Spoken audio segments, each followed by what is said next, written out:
That's what the law is there for. It never happened, and it literally destroyed my public career. Because I was off the grid at the time of the story, living off the grid in Mexico. I couldn't defend myself. All I could do was Skype my attorney and make lawsuits and stop it. And then I didn't return until May. And by then the damage had all been done. I lost my television show over it, Conspiracy Theory. Over that. I could not get any employment in the United States because of it.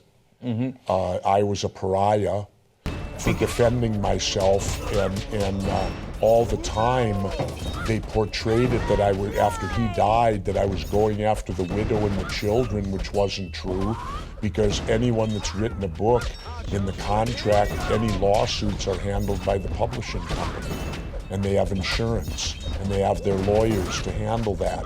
So the family was never in jeopardy of losing anything, and I wasn't out for money. I was out to clear my name. And he wouldn't do it when I met him face to face.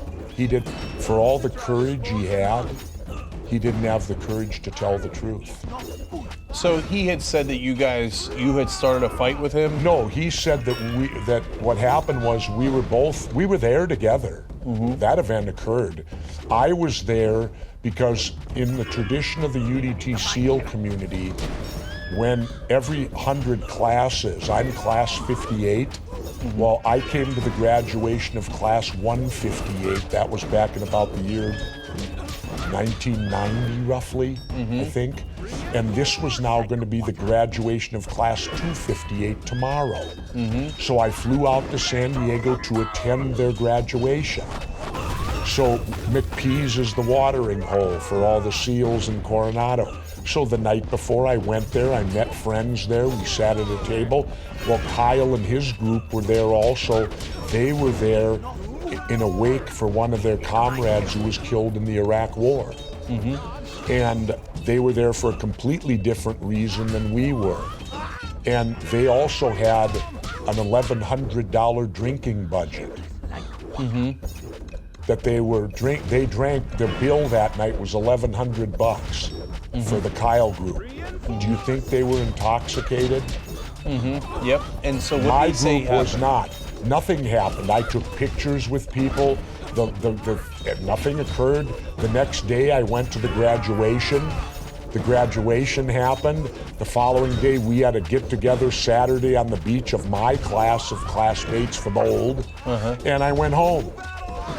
Never occurred to me. And then in the year 2012, this book comes out where he alleges that I said Navy SEALs deserve to die and lose a few. Now, why would I say that about my own unit? If I believe that, why would I be there honoring a graduating class? Makes no sense. He then said that I bowed up to fight him and that he decked me, knocked me down, and then ran so he wouldn't get caught. Well, in the trial, no one testified they saw me get hit. Not even his buddies could say it. Nobody testified that I said anything like that they heard me do that. That's why you won. That's why, and think of that for a moment. He's now gone and the trial automatically goes to his estate to clear my name. How overwhelming must the evidence have been for the jury to have sided with me over the widow of the dead war veteran? But they did. And the jury didn't know that the insurance was paying for it. They thought it's coming out of the estate, and they sided with you anyway. No, but they did learn that because the federal judge allowed it in at the end of the trial. Because why? They did what was called poor mouthing, which is an exception. Normally, they don't allow the jury to know that insurance is involved. But if the other side poor mouths, if they get on the stand and say, "Oh, this is strapping me financially," when it's not, that's what they did. They led the jury to believe that I was hurting the family to lower so they'd win the case. Well, then the judge still wouldn't let it in because we appealed to him. They're poor mouthing. Wouldn't still let it in. Finally, two people from HarperCollins, the book company, came to testify to diminish my role in the book. right? So I wouldn't get a big award. Well, at that point, they're the ones providing the insurance. At that point, the federal judge ruled it can come in limited now. That's too big of a conflict of interest. When they're the ones providing the insurance and they're here testifying to maybe change or lower the award. So what happened, it was 4 questions in an 11-day trial. It was a half a page of a final summation of 20 pages. And the appeals court overturned it on that and said the jury was poisoned, even though they admitted the award wasn't out of line. And that's supposed to be taken into consideration too. Now, when the award's out of line is when they award $140 million. I won 1.83. So look, the case is interesting in and of its own right. The case is interesting because you've got 2 really big personalities that Americans know, you, Chris Kyle. And so it gets a lot of attention. But actually the most important part of the case is the appeal. Because then the media companies came into the case. And against you during wanting the appeal. it overturned. Why? Because I won on defamation and what's called unjust enrichment. That they made money by defaming me, which they did. We proved in court. Do you know what Kyle's book sales was the day before he said what he said about me? 2,000. Do you know what the book sales was? It came out in the courtroom. You know what it was a day later? 100,000. You mean when that controversy broke? Okay. In one day, it went from 2,000 to 102,000. Pre-sale was 2,000, and then he comes out with this revelation that he punched me out in a bar, and it jumped 100,000. And HarperCollins went so far as they then continued it. They wanted it rolling. We got their emails where they say, this is hot, hot, hot. We got to, ride this. Who ever expected? Even they never expected. It was a niche book. It then soared to #1 on the New York Times bestseller list. Well, guess who the booster rocket was that took it there? What he did to me. Right. And so, again, the media companies... They even made it to where if you typed my name in on the internet, it automatically went to the Kyle story. Now, they don't have a right to do that with my name on the internet. Jesse, look, I know you've gotten a ton of heat for it. Okay, but it's here, you don't have to convince anybody because I know the guy's a notorious liar. Okay, that book is riddled with lies. So, am I surprised that he made up a story about you, a guy who pretends to have shot people from the top of the Superdome? Of course. You don't confront me in a hotel in New York and scream at me in front of me and all the public. You get that all the time now, right? Not all the time, but I get it.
house.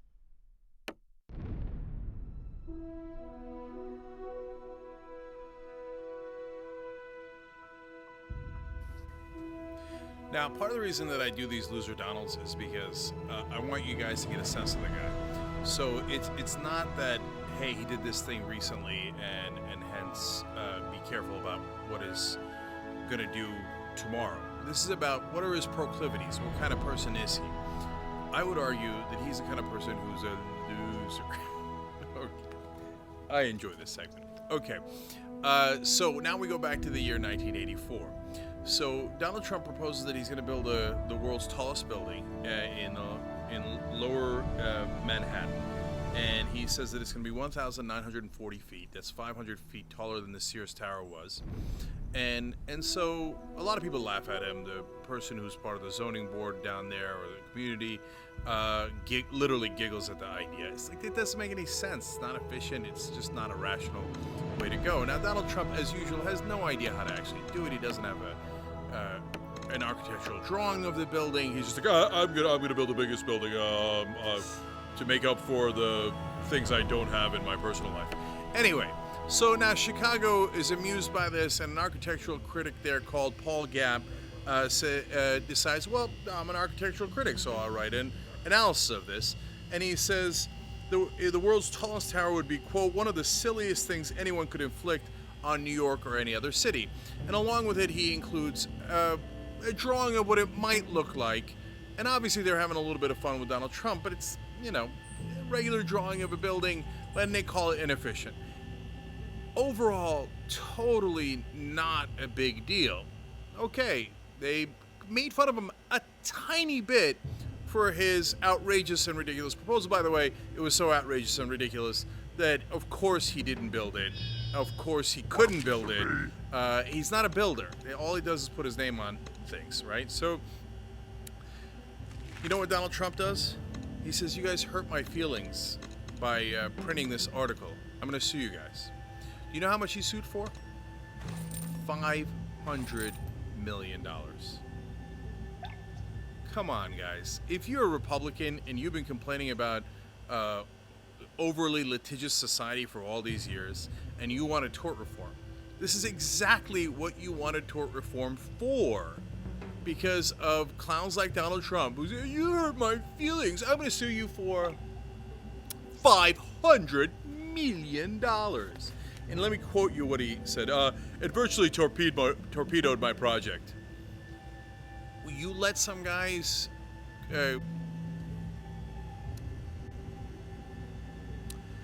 So he said that it caused them public ridicule and contempt, which all of which caused them to suffer embarrassment. He sued for $500 million because he was embarrassed. That's who Donald Trump is. Loser through and through. So if you're a Republican, okay, don't ever say you're for tort reform again if you support Donald Trump. You know how many cases the guy's involved in? He's involved in 4,000 lawsuits. No, I'm not, it's not hyperbole. That's literal, okay? Because he does things like this. Paul Gabber, my feeling is you for $5 million. Baby, sad. I put a spell on you. For the king!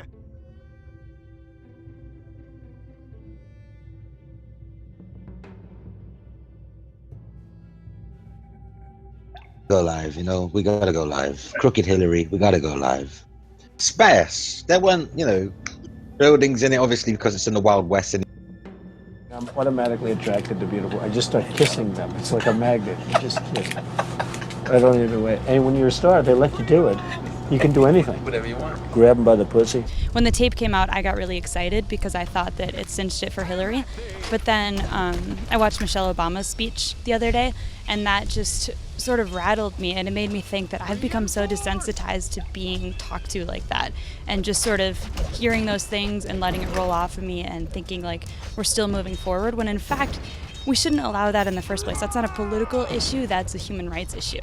And somebody attacking any people group like that, everybody should be standing up. And that doesn't mean that Hillary cinches the election. That means that we need to stand up to bullying and sexual assault. I'm maybe one of many that's let this happen, that's let myself get talked to like this, and thought, oh, maybe this will unite people, maybe this will help swing Republicans over, because surely they can't let this group of people get talked to like this. Everybody knows somebody that's been assaulted. But in fact, I should be angry, and I should be standing up a lot more and speaking about this more. Utah is among the most Republican states. For a long time, the most reliably Republican. They haven't voted for a Democrat for president here since Lyndon Johnson in '64. This time, though, it seems really close. What do you think contributes to that, and why? I think a surge in young people getting excited about sort of having a voice and having a role in this election. This is the most polarized election that I can remember, where people feel like they have a lot at stake. Women, minorities, people of color, anybody that's handicapped, any sort of immigrants, LGBT community, everybody that in any way felt ostracized or insulted or humiliated based on Trump's comments are incited now to stand up and say something. I'm not a Mormon, but I'm really proud of the Mormon Church for standing up for in my opinion, the moral vote, and saying this isn't right and we're not going to vote for Trump. And I do have some Mormon friends that are going to vote for Hillary, which is really cool. And tell me, what do you think it is? Why the Mormon Church? This is the deep red Utah. What about the Mormon Church gets them to come out and vote for a Democrat, or just even not to vote for a Republican? Well, I think the Republicans, unfortunately, are sort of falling apart. They're too segmented now. I mean, there's Republicans that are voting conservative based on fiscal economics, which I think the Mormons have traditionally done. But now having somebody as their front runner that is so ostracizing and is so anti-family and anti-inclusion, I think Mormons have a hard time getting behind that.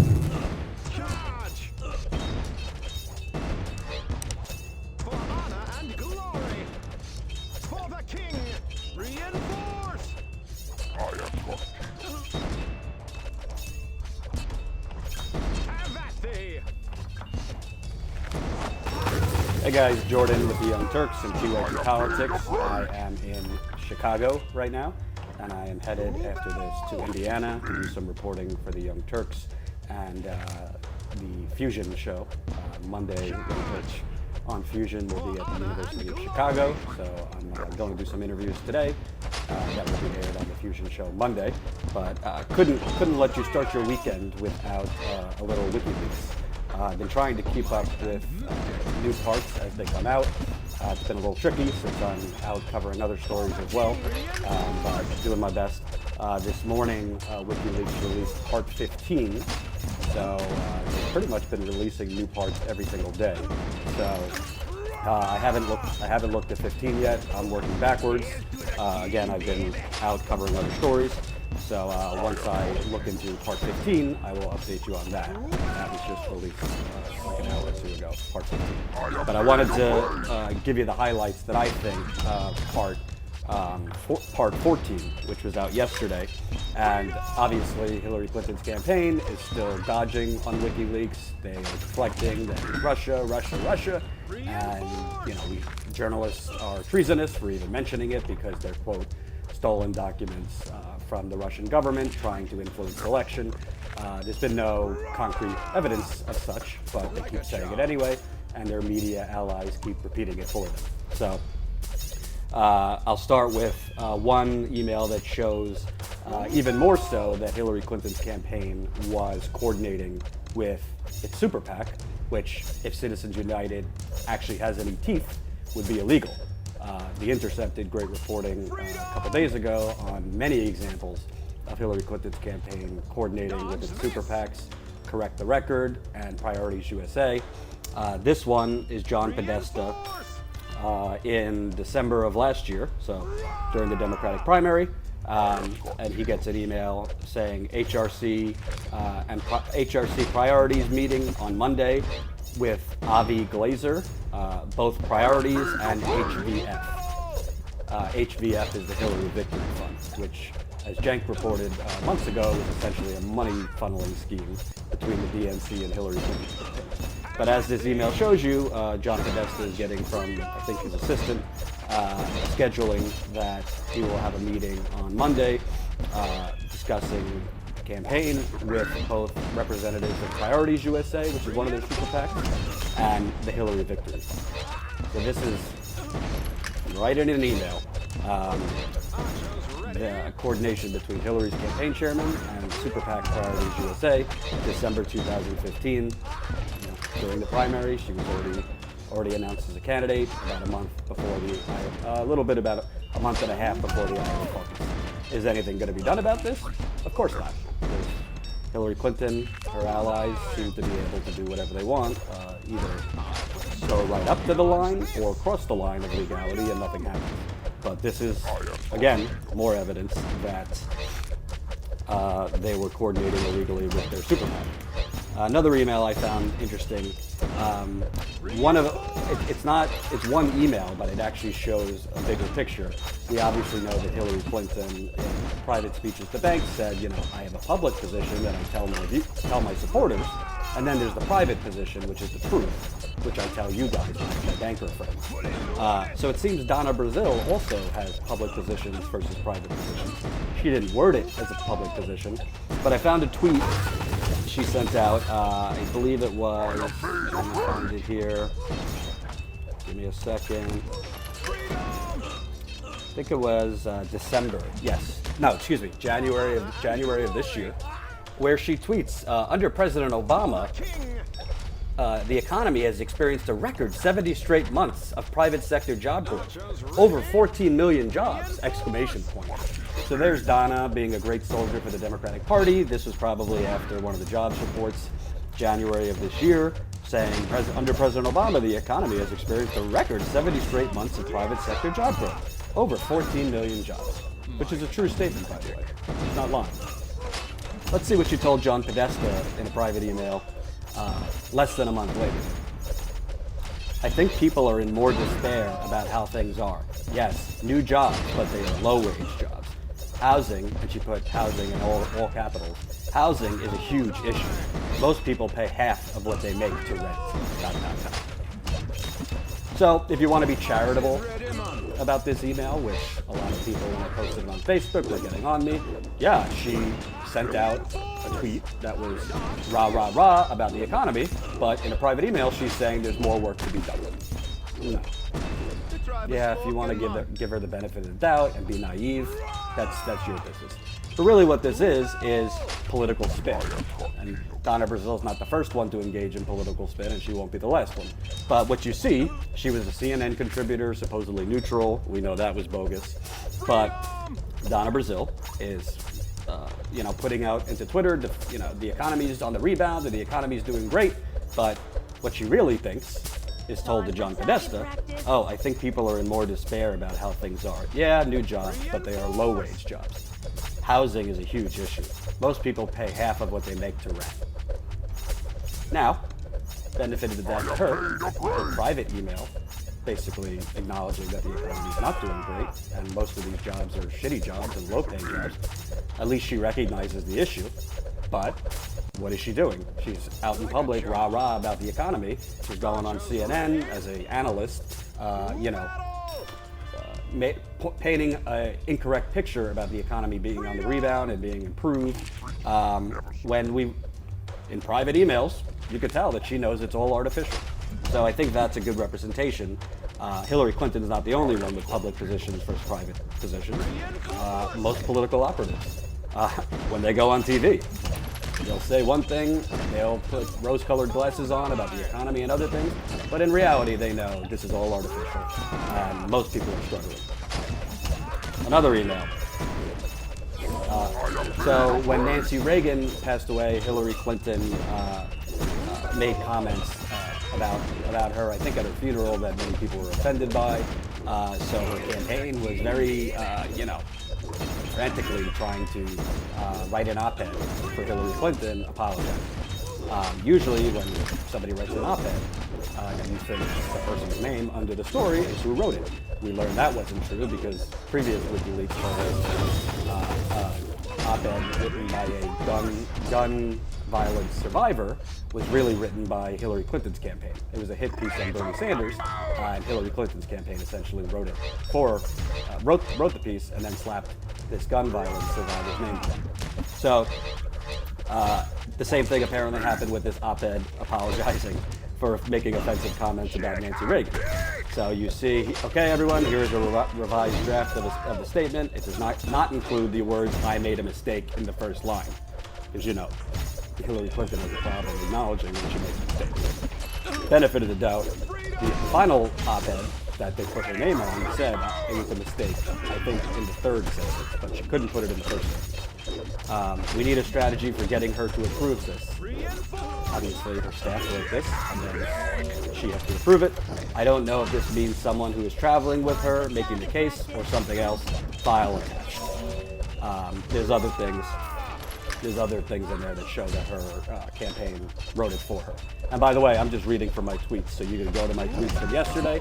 I send out 2 tweets for each email. The first tweet shows the image, and the second tweet shows the actual link if you want to go in and read these. Because it's very difficult to fit all of it in 140 characters, so I've had to do 2 tweets. But I think what this shows, of course, politicians don't write their own speeches. It's very rare. Obama, I think, wrote some of his speeches, but they have speech writers. But when you're writing an op-ed that's going out with your name under it, apologizing to anyone who was offended by comments you made about HIV and AIDS and Nancy Reagan, and basically your staff writes it for you and has to convince you to even approve the words "I made a mistake," it just shows you who Hillary Clinton is. She can't even write a piece for herself. And if you look at this email chain, longer than most of my days are. The waxing and waning of a wording and this and that, something else. All right, let's move on. Oh, another Donna Brazil. So, sorry, I'm having fun with Donna Brazil. And if you haven't watched the video yet of her and I, call it a confrontation at the third presidential debate, it went crazy viral.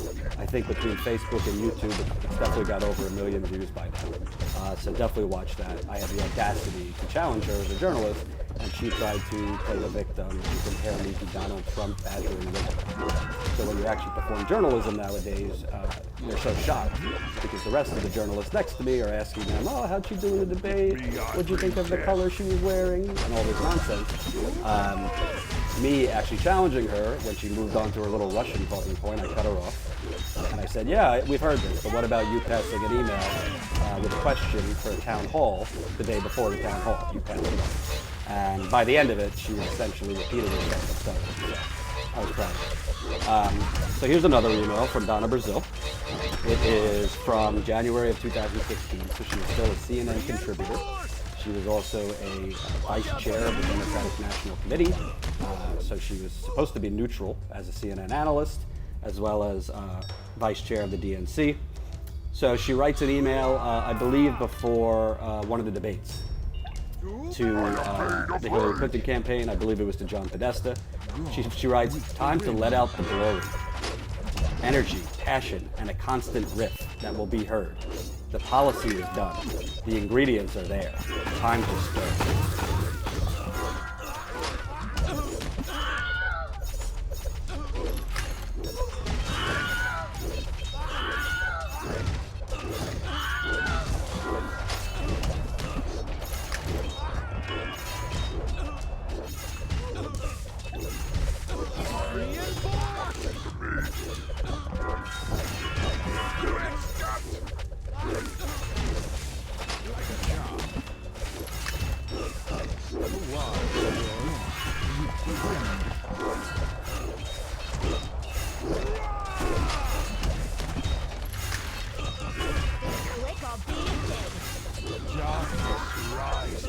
Fear the Ripper.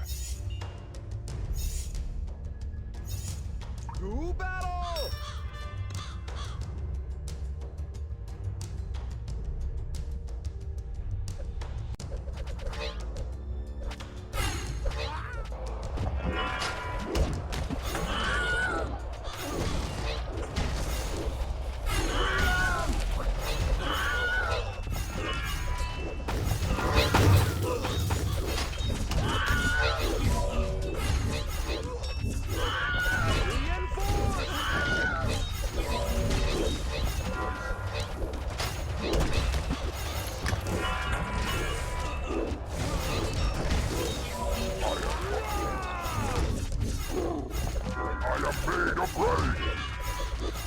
Magic, with the wind.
May I help you? I'm here to see Dr. Roberts. Are you with the police? No. IRS, FBI? I have a... Before we start, if you're interested in a new pair of headphones, the Massdrop and Hi-Fi Man HE350s are back for a limited time. I reviewed these back in April and absolutely love them, and you can get them for under $100. And by the way, they usually retail for $300. You're saving over 200 bucks. I'll put the link to the drop in the description down below. What's up guys, I'm Random Frank P. Today I'm excited because in my hands, I have the GTX 1080 Hall of Fame graphics card from Galax. And yes, as you all know me, I am in love with the looks of this GPU. After all, I used the 980 and the 980 Ti Hall of Fame card in my previous PC before I moved. This time we have the card in a 1080 release, and I'll tell you guys all about it and do some benchmarks in this video. First off, this card is a limited run, as most other Hall of Fame products are. You can expect to pick this up for $69.99, and you probably won't be finding this on Amazon or anything like that soon due to its rarity. Inside the box, you get the typical inclusions like some paperwork, drivers on a disc, yada yada yada. You have the card itself, which is in that signature eye-catching white with silver accents throughout. And first impressions, not only is this card sexy, but it is huge. Seriously, it's massive, even larger than the 980 Ti version of this card. This comes in at 317 millimeters and weighs just over 3 pounds. Yeah, it's a behemoth. And actually, since it is so large, they even include a support stick. Now this thing is interesting, and it's obviously meant to keep your card from sagging, but I'll show more off on this in a little bit. Back to the card itself, let's talk about its physical features and specs. The 1080 Hall of Fame has 3 fans on the bottom of the card to keep temps down, and actually it was pretty quiet when I was gaming. I was pretty surprised. The backside of the card facing your motherboard will have a subtle HOF logo, and on the reverse side, facing out of your case, is actually the Hall of Fame typeface that will light up when powered on.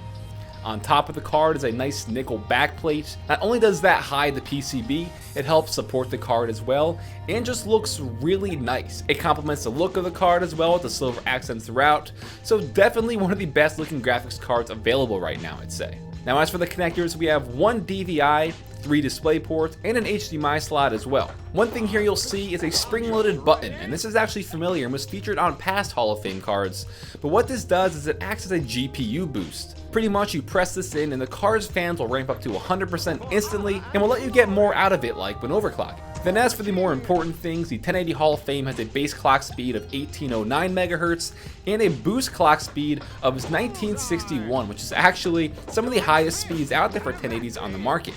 And for comparison, the reference 1080s have a core clock of only 1607, so we're getting a pretty big jump here. We have GDR5 memory, 2506 CUDA cores, you see the graphic.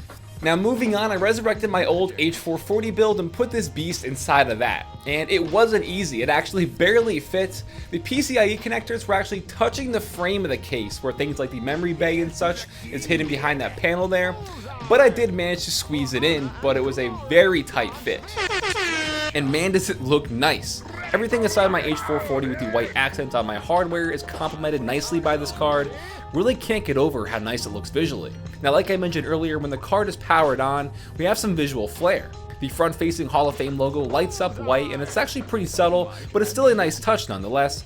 We also have this random blue LED out the right side. I assume you can disable it in the NVIDIA software. I didn't try to though because I like the way it looked at night, but I did want to point that out. Now let's get to benchmarking, and you'll notice on the graphic I'm going to show of either the DX11 or 12 pointed out there for the game, as well as an average FPS comparison with the GPU boost enabled. So let's get into that.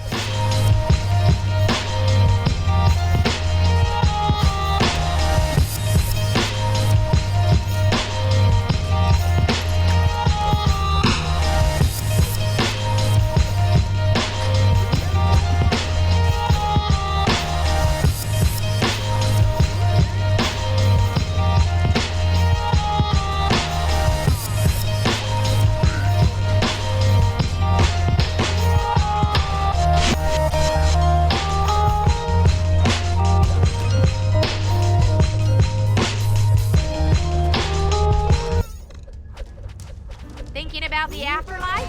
Give hell a chance. If you feel like supporting your favorite YouTuber, you would rock this t-shirt, hoodie, or tank top, we are launching the brand new limited run of these t-shirts today. I'll put the link to the Teespring store in the description down below. What's up guys, I'm Random Frank P, back with episode 63 of Room Tour Project, the series where we show off the best setups. Our special guest is going to be Kevin the Tech Ninja. He'll be returning to show off some of the improvements he made to his dojo. Really pumped to see that, and as always, I always say it, we have some crazy awesome ones to show off, so I'm pumped for that. And don't forget, check the description, I'll have all the products listed down there for you in case you saw something that maybe caught your eye, as well as some simple instructions if you want to submit your setup to be on the show. So let's start off episode 63. First we have Paco here, and I'm picking up what he's putting down with this crazy office setup here that has 4 displays plus a TV off to the side, giving him the free range to pretty much do whatever he wants in terms of console gaming, PC gaming, entertainment consumption. He's got it all covered here. And not only does he have the quad displays going on in that crazy orientation, he also has a tablet underneath for 5 total screens. Speaking of which, his main monitor is a 29-inch LG Ultra Wide, and on top of that is a Samsung curved monitor, and on each side he has 2 of the LG 23EA5 or V LED monitors there, plus the iPad underneath. I've got to say, I've been doing this show for a while and I've seen some crazy monitor setups, and this one is definitely up there on that list, but I can admit that I see why this would be practical. It says he does a lot of things in music production and stuff like that, so having all the screens and the vertical monitors is great for browsing and different applications. Definitely practical, for him at least. Now into his choice of peripherals, his keyboard is the Razer Black Widow X Tournament Edition here, nice and compact, and you got those chroma lights going on. And his mouse is the Logitech G602 wireless, a very popular choice on a SteelSeries Quick mousepad. And real quick for his audio, he's rocking a pair of the KRK Rocket 4 studio monitor speakers on his desk, which is paired with the Focusrite Scarlett Solo. And no glamour shots of the PC at all, this is what we have here. But inside his NZXT S340, he has the i5 2500K CPU with an NZXT Kraken X31 liquid cooler, 16 gigs of Corsair Vengeance RAM, and a Zotac GTX 1070 AMP Extreme graphics card. And like we showed off earlier, he does have a little side station going on with that 60-inch Samsung curved Ultra HD TV there, which is pretty much his console and entertainment section, where you can use things like the PS4, Xbox One, his Wii U, and the Razer turret, which he has hooked up to this. If you want to, you can lounge back in bed or something and still play those games, which is pretty cool. And altogether, this is a pretty ridiculous room. I love it. This is just awesome. Everything is really organized and well kept, and of course, I love the wooden theme. Next we got Retro Mads, and I showed off his setup over a year ago as well. This time he put the finishing touches on it so we can show off the final results, and this is just very sleek and modern. I'm really liking it. He's got the nice white IKEA limit desk there paired with the Alex drawers, plus the salt lamp for some extra feng shui. Diving right in, his monitor is the Acer Predator X34, one of the best gaming monitors out there right now. Behind his desk for some extra backlighting has a nice LED light strip. Also on his desk you can see his IKEA plant, and getting into his peripherals he has the Corsair Gaming K70 RGB keyboard, paired with the Razer Death Adder Chroma mouse on a Razer Firefly. Definitely tons of RGB going on. Then as for his audio, he could switch it up. He's rocking a pair of the Beyerdynamic DT770 Pros for his headphones, and for a secondary headset on that nice wooden headphone stand, he has the Astro A50s. And I like the little Star Wars pop figure there, which is something that I pointed out in my recent video on 5 tips to improve your desk and gaming setup. Now let's take a look at that gaming PC, and I always love seeing the Fantex M2 Evolve ATX case, especially with that tempered glass. It always just looks really nice. Inside there he has the i7 5820K CPU on an Asus X99A motherboard, 16 gigs of Crucial RAM, and a GTX 1080 Founders Edition graphics card.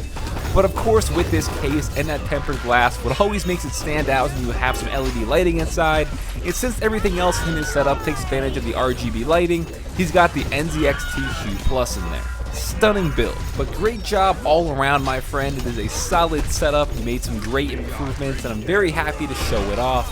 I love it, and I think everyone else will as well. Loving the organization lately, but this one is a very nice and polished white and black theme setup that takes advantage of a LED light strip to add some purple backlighting. Everything here like the desk, the PC case, your chair, these white and black headphones, you even have a white speaker and controllers there, are all things that help add to the overall aesthetic. Let's take a closer look. Those two monitors are the Asus ROG PG279Q, which is a 2560 by 1440p panel with a 165 refresh rate. Having them both side by side must be awesome for gaming or whatever you're doing on there, whether it's productivity, video editing. Great choice of monitors. On his desk he also has his iPhone on a dock on the right side, and into his peripherals, which again, great job sticking to the color theme here. On his Razer Black Widow Chroma keyboard he has the lights accented in purple. Also on his Razer Mamba mouse, looks really nice with the color theme, and that's on a Corsair Gaming MM300 Extended Edition mousepad. As for some audio on his desk, you can also spot that white JBL Charge 2 Bluetooth speaker, and hanging underneath his desk are his headphones. He has the Audio-Technica N50X in white, obviously, and next to that is his headset, which is the Turtle Beach X07. And something I've never seen before here, he has his PS4 and Xbox One mounted underneath his desk, I guess for quick and easy access, with, you guessed it, white and black skins on them to match his setup's theme. And you'd be dumb if you didn't think he had the controllers on his desk matching as well, with a white Xbox One and PS4 controller.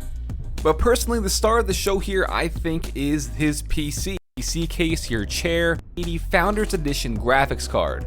But everything is really behind his desk for some extra backlighting has a nice LED light strip. Also on his desk you can see his IKEA plant, and getting into his peripherals he has the Corsair Gaming K70 RGB keyboard, paired with the Razer Death Adder Chroma mouse on a Razer Firefly.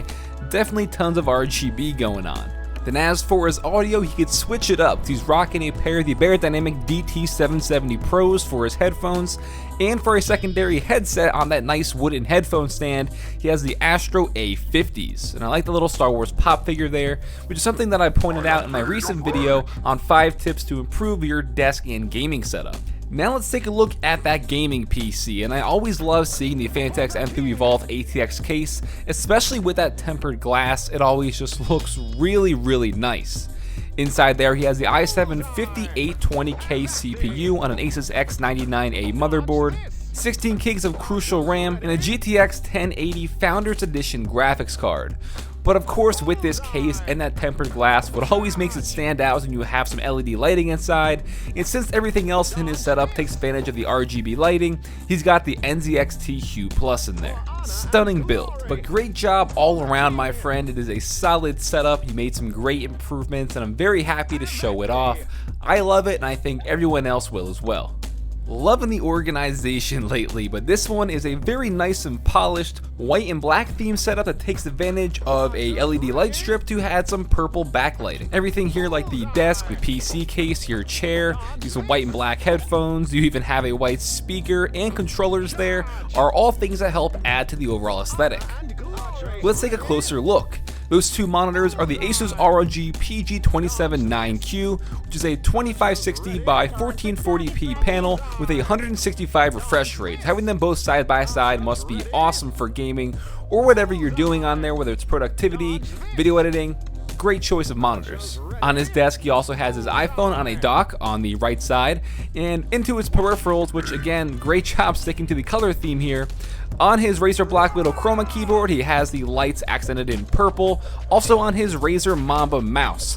Looks really nice with the color theme, and that's on a Corsair Gaming MM300 Extended Edition mousepad. As for some audio on his desk, you can also spot that white JBL Charge 2 Bluetooth speaker, and hanging underneath his desk are his headphones. He has the Audio-Technica N50X in white, obviously, and next to that is his headset, which is the Turtle Beach X07. And something I've never seen before here, he has his PS4 and Xbox One mounted underneath his desk, I guess for quick and easy access, with, you guessed it, white and black skins on them to match his setup's theme. And you'd be dumb if you didn't think he had the controllers on his desk matching as well with a white Xbox One and PS4 controller. But personally, the star of the show here, I think, is his PC, which is just beautifully put together. Again, inside that white NZXT S340, he has a very clean and appealing build. He has the i7 6700K CPU on an Asus Z170 Deluxe motherboard, 16 gigs of Corsair Vengeance RAM, and a GTX 980 Ti G1 Gaming Edition card. But obviously it's the extra touches here, like the accent on the white motherboard, the black, white, and gray braided cables. He even custom painted the graphics card white, and he has some white LEDs, white fans. That is what makes it on this show. But you might want to fix that phone screen. Not too much else to say here about this. I think I've boasted about it enough. Obviously, I love it, and you did an amazing job of pulling off your white and black theme. This one now is very different from the past three. It's still very simple and organized, which is why I really like it, but it really brings you back down to earth and just looks very calming. I could give numerous reasons on why I really like this, but I'm sure that would bore you all to death. But let's just say it's not aggressive or edgy, which I think is a big plus. And I'm sure this design is 100% what he was going for. Anyways, his monitor is a 34-inch LG ultra-wide display, his keyboard is the Corsair Gaming K95, not RGB, and his mouse is the Logitech G402. Now of course his setup was simple, and you know that PC is gonna be as well. He has the Rosewood Legacy U2B Mini ITX case, and inside he has the i5 3570K CPU with a Noctua CPU cooler, 8 gigs of RAM, and a GTX 970 graphics card, so you can certainly game if you want to on this setup. Regardless, I'm really digging this, and if you clean up those cables behind your monitor, I'd give it an 11 out of 10, and I'm sure someone out there in my audience can also agree that they really like the theme and look to this. Simple and natural is always awesome. Hey, what's up guys? This is Kevin the Tech Ninja, and I'm from Detroit, Michigan. I'm a dude that makes tech videos, and I also do computer builds. Welcome to the dojo. So in my dojo, I have two desks. One for gaming and one for editing. On my editing desk, I'm rocking the Novatech setup. And that simply is, you use the Alexa drawers as legs and then a kitchen countertop. You just slap it on top of everything and you call it a day. I think it's super clean and I actually dig it. Now the mouse I'm rocking for productivity is the Logitech 602 and the keyboard is Corsair's K65 with the brown switches. Under the hutch I have my audio interface, which is Scarlett 2i4, external hard drive, and my RAID SSD on top. Next to that I have my speakers, which are Edifier, and they are pretty cheap, but they were good enough for me since I wear headphones most of the day anyways. The lower monitor is the LG 34-inch LED monitor, and the full model number of this and everything I mentioned is in a link down below on my kit site. And right above that monitor, don't hate me guys, it's the 2015 5K iMac. Now before you fast forward the video and go to someone else because I'm rocking a Mac, listen, check out my gaming PC. I did a full build on my channel, so check it out. But for highlights, this case is the Corsair Carbide Series Air 540. And that paint job, yeah, it's custom and I got it from Colorware. Now we're rocking the i7 6700K, GTX 1080, we have the Averix Radeon RAM, Thermatec water cool in the front, and the list goes on. For the peripherals, I went with the K70 with MX speed switches, Corsair RGB strafe mouse, and the Turtle Beach Pro tournament combo. Now to respect your time and to make you subscribe, hit my channel down below for more information about my build, my setup, and check out some other stuff I have. By the way, I'm giving away a Pixel XL and I'm giving actually another one away next week. Really cool, huh?